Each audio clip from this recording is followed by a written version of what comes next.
Poor girl spends all her money to save a blind young man, never expects he's a millionaire, and loves her.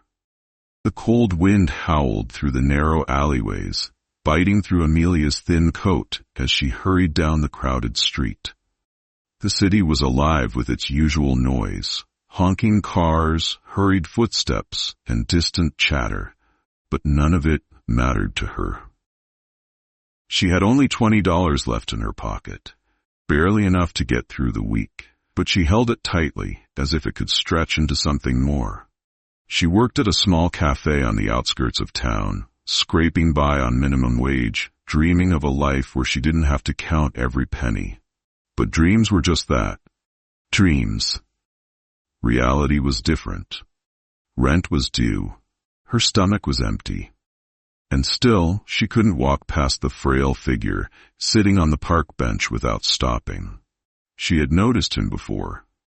He sat there every evening, his dark sunglasses hiding his eyes, his fingers tracing patterns on a worn-out book, a blind man, alone in the world. People rushed past him, ignoring his presence like he was invisible. Something about him stirred something deep inside her. Today, she finally worked up the courage to approach him. "Excuse me," she said softly. "Do you need any help?" The man turned his head toward her voice. His face was striking, even in the dim streetlight. Sharp jawline, messy dark hair, and lips that were slightly parted in surprise. I'm fine," he replied, though his voice held hesitation. She noticed how his fingers fumbled with the book in his lap. It wasn't just an old book, it was a medical bill. Her heart squeezed painfully. "Are you sick?" she asked, her voice barely above a whisper. The man hesitated, then sighed. "I need surgery for my eyes, but it's expensive, and I don't have anyone." She bit her lip, glancing down at the $20 in her hand. It was all she had, but suddenly it didn't feel important anymore. What was the point of surviving if she ignored those who needed help more than she did? She made a decision right then. "I can help," she said firmly. The man frowned. "What?" "No, I can't." "I want to." She spent the next few weeks working extra shifts, selling whatever little she had, and eating barely enough to keep herself going. It wasn't much, but she gathered enough money to help him start his treatment. The day of his surgery, she held his hand in the waiting room. "You don't have to worry," she whispered. "Everything will be okay." He gripped her hand tighter. "Why are you doing this?" Because kindness didn't need a reason. Because even though she barely knew him, she couldn't stand the thought of him losing hope. But what she didn't know was that the man sitting next to her, the blind man she had sacrificed everything for, wasn't just anyone. He was the heir to a fortune. A millionaire. And the moment he opened his eyes after the surgery, she would change his life forever. Just like he had unknowingly changed hers. The hospital smelled of antiseptic and hope. Amelia sat nervously in the waiting room, her hands clenched together as she watched the clock tick away. It had been hours since the doctors took him into surgery, and every passing minute felt like an eternity. She had spent the last of her savings on this. Every dime she had earned, every meal she had skipped, every shift she had pushed through with aching feet, it had all been for him.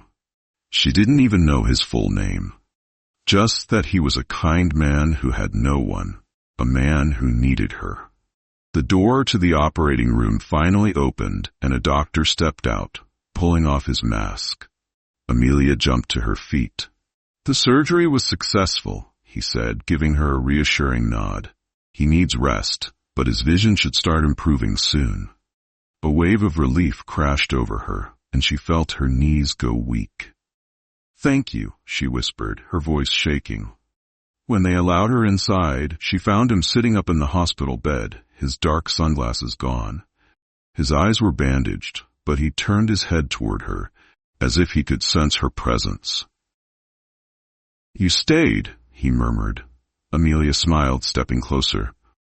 "Of course I did. I told you everything would be okay." He let out a small chuckle. You're too kind. There was something different in his tone now, something deeper. She sat beside him, her fingers brushing against the edge of the blanket. How do you feel? Strange, he admitted. I can tell there's light. It's overwhelming. He sighed, running a hand through his dark hair. I don't know how to thank you. You don't have to, she said quickly. Just promise me you'll take care of yourself. Silence filled the room.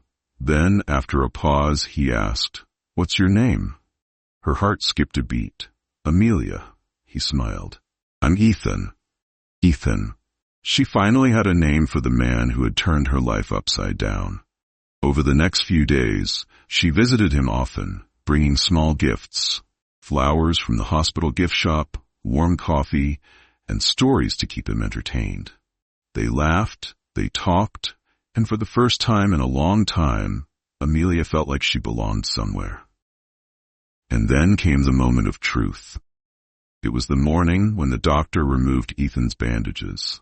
Amelia stood at the foot of the bed, holding her breath as the white gauze fell away. Ethan blinked rapidly, his eyes adjusting to the light.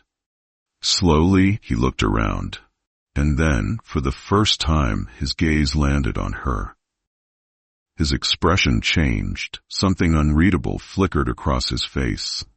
Amelia suddenly felt self-conscious. She wasn't beautiful like the women in magazines. She was just a poor girl in a second-hand dress, her hands rough from hard work, her hair messy from rushing between shifts. Would he be disappointed? But then Ethan did something she never expected. He reached out, his fingers grazing her cheek, his touch feather-light. You, he whispered, his voice filled with something she couldn't quite place. It was you all along. Tears welled in her eyes. Yes, she whispered back. And just like that, everything changed. Ethan didn't let go of her hand. His fingers tightened around hers as if he were afraid she might disappear. Amelia felt her heart hammering against her ribs, unsure of what to say, unsure of what this meant. You're the one who saved me, Ethan murmured, his gaze locked on her. His dark eyes, now filled with life, traced every inch of her face as if memorizing it. Amelia swallowed the lump in her throat. I just did what anyone would do. He shook his head, a small, almost disbelieving smile playing on his lips. No, Amelia. No one else stopped. No one else cared. But you gave me everything, even when you had nothing. Tears burned at the back of her eyes, but she forced herself to stay composed. I didn't do it for anything in return, she whispered. Ethan let out a soft chuckle, his hand still holding hers. And that's what makes you different. A nurse entered, breaking the moment. Mr. Kingston, we've contacted your family. They'll be here soon. Amelia stiffened. Family? He had a family? She glanced at him, confused. Kingston? Ethan sighed and leaned back against the pillows, looking almost guilty. I never told you my full name, Ethan Kingston. The name sent a shock through her. She had heard it before, on the news, in magazines. The Kingston family was one of the wealthiest in the country. Their empire stretched across multiple industries, hotels, fashion, technology. She took a step back. You're a millionaire? More like a billionaire, he admitted, rubbing the back of his neck. But I didn't want you to know. Not yet. Amelia felt the world shift beneath her feet. How could this be possible? She had spent her last penny helping a man who probably had more money in his bank account than she could ever dream of. I should go, she stammered, feeling overwhelmed. Ethan's face fell. Why? She gestured around the hospital room. Because you're from a different world. You're the same man you met on that bench, he interrupted. The same man who was lost, alone, and broken. And you saved me, Amelia.